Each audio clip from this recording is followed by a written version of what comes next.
When is going to the DMV the most fun you can possibly have? When you've got Reverend Jim taking the test. It's the Taxi episode that gave us one of the funniest moments in TV history and helped form one of film's most iconic duos. But Christopher Lloyd's road to sitcom immortality didn't come without a few speed bumps and some roadkill. So let's all remember what a yellow light means with Reverend Jim, A Space Odyssey, next on Best Eps.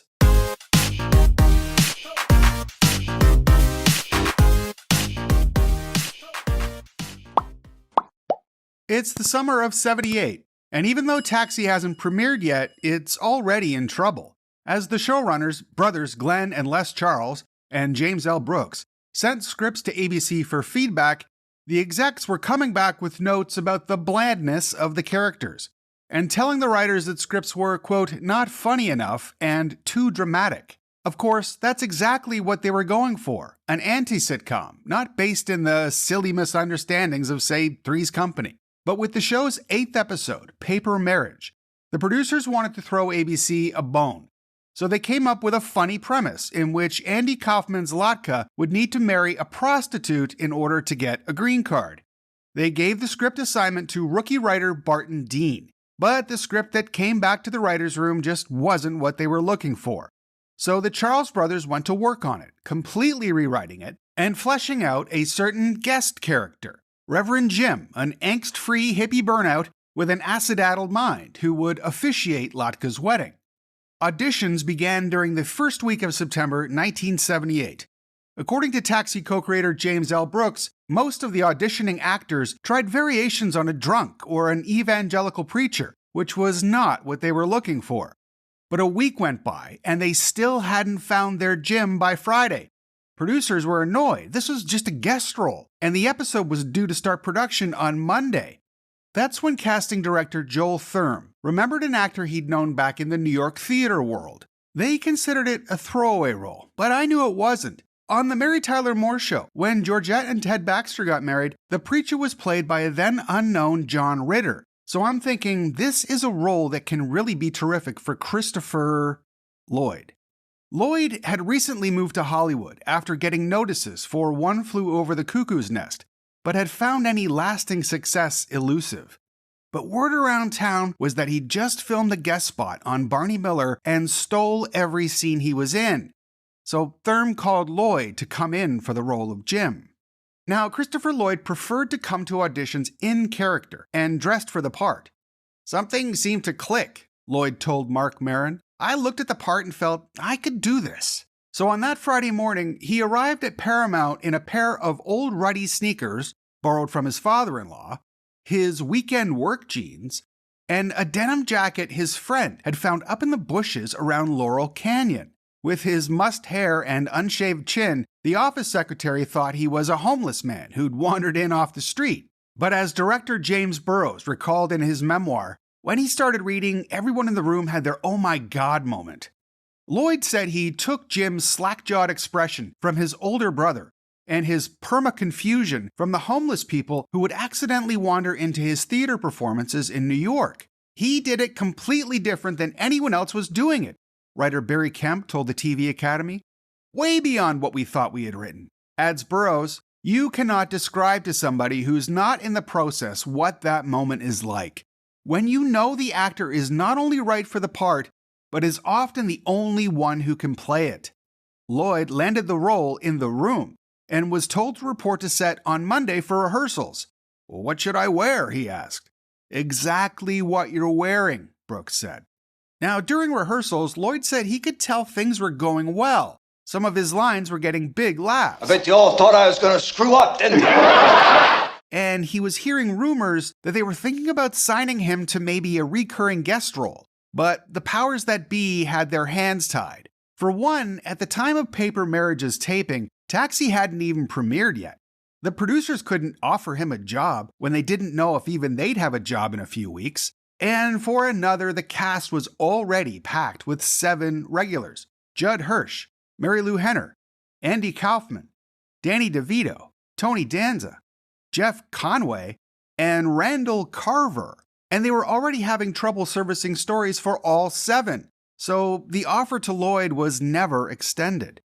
Paper Marriage aired September 25, 1978 to good reviews and ratings, and Christopher Lloyd went back to knocking on doors, landing a return appearance on Barney Miller as a different character. But then a few things happened behind the scenes between Taxi's first and second season that would help change TV and Christopher Lloyd forever.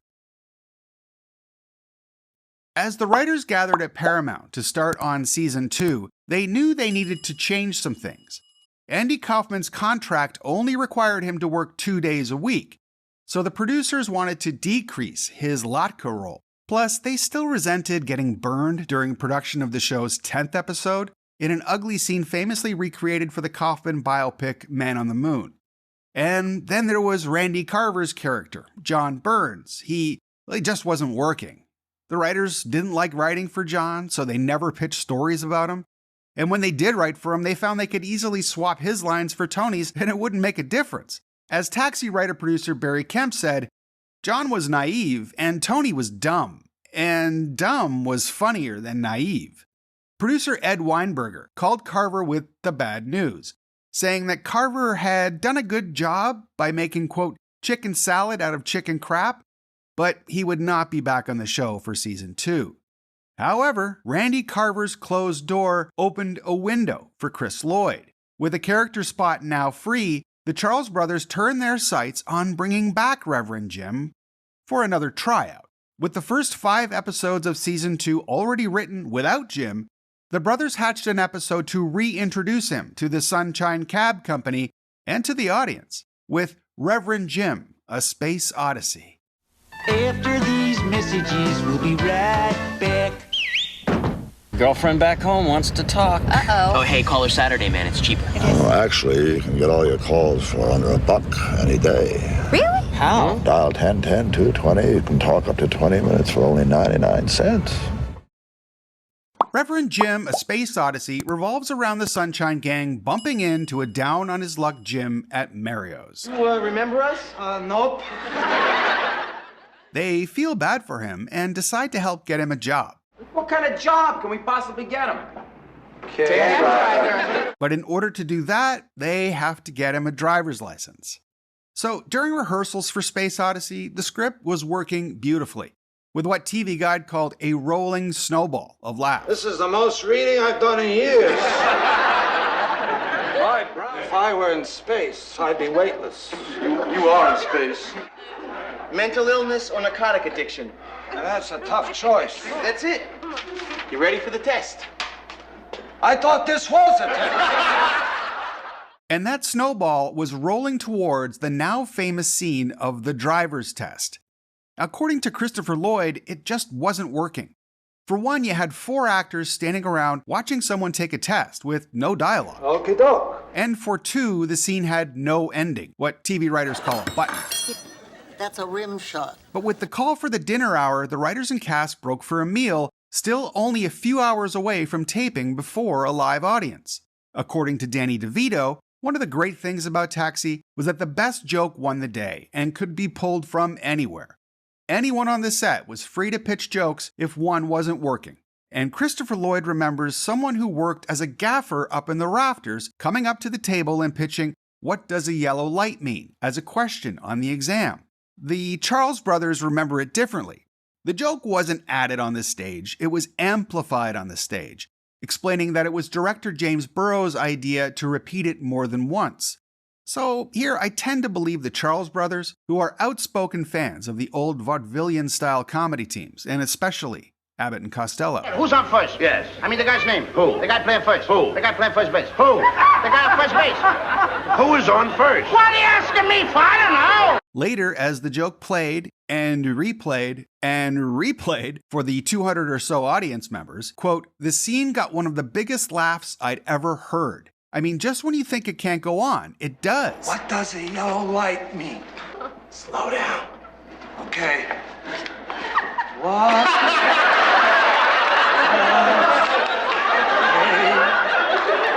Yellow light mean? Slow down. Okay.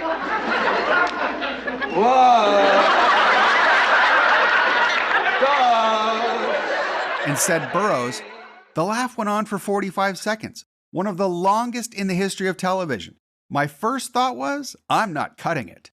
Barry Kemp credits the late Jeff Conaway for maintaining his composure when Burrows didn't yell cut. Just as the laughs are about to die down, Jeff said to Lloyd again, "Slow down!" And Lloyd just kept going. Marilu Henner wrote in her memoir, "The hardest part was keeping a straight face. If you watch carefully, you see I'm digging a pencil into my palm so I won't blow it on camera." While Judd Hirsch recently told The View, "We had no lines. We had to improvise not being able to take it anymore." When Hirsch waves his arms at Jim, you can almost see Lloyd crack up in the background. Though only 4 iterations of Jim's question are in the episode, Jim Burrows didn't yell cut until after take 7, finally taking mercy on the cast and the audience. Said James L. Brooks, "They would have laughed forever as long as we did it. Jim Burrows cut it at the correct point, but God knows what would have happened if he hadn't. We all would have been ground to dust, just continually going slower and slower." Christopher Lloyd remembers, quote, "Being disappointed when they cut it. I wanted to do it again, get up on my feet this time, and really make it slow." So during the after party after the taping that Friday night, the producers and writers huddled together and made a decision. Said Taxi writer Ken Eston, "When Chris Lloyd came on and did that part, he was so good that they all got together and said, we got to get this guy into the series." So right there, that week, they offered him a job. While producer Ed Weinberger admitted, from the first minute Christopher Lloyd hit the stage, he was destined to stay. Reverend Jim, A Space Odyssey aired on Tuesday, September 25th, 1979. Actually, the same night that Mr. Furley debuted on Three's Company. And though the episode surprisingly never won any awards, Taxi would go on to win the Best Comedy Emmy 3 years in a row. And Space Odyssey has since become one of the most famous episodes in TV history, landing at number 6 on TV Land's Top 100 list in 2001 and 63rd on TV Guide's list of the 100 greatest episodes. In 1999, TV Guide ranked Reverend Jim number 32 on its 50 greatest TV characters of all time list. And Jim went on to become the focus of some of Taxi's best eps, including Elegant Iggy, Jim's Inheritance, and Jim the Psychic, earning Lloyd 2 Emmy wins for Best Supporting Actor in a Comedy. But even the Charles brothers admit that Reverend Jim ended up becoming too much of a good thing. Said Glen Charles, "I think we overloaded him, certainly with comedy. He was always the go-to person. If a scene was dragging, bring in Reverend Jim to comment about anything." One person who disagreed was film producer Neil Canton, who in 1983 was casting the awkward, weird Lectroid aliens for his film Buckaroo Banzai. And during casting, he had just one thought. We gotta have Chris Lloyd. Then, a year later, when he moved on to producing Back to the Future, Canton looked at the list of possible actors to play Doc Brown and lobbied hard for Christopher Lloyd.